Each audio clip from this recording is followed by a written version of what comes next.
જેવા લાયા અમારી ખેડૂતોની હાલત જેવી લાઈ વાઈથી ખાવા મફળીએ કર્યો લથડીઓ ખાતા એ વાયાતા જુન કપાઈને કરી નાખી જફા અને માં ઓબરજે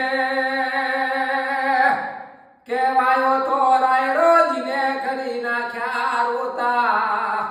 આ એંડોએ તો કરી નાખ્યા એમોન ગોડા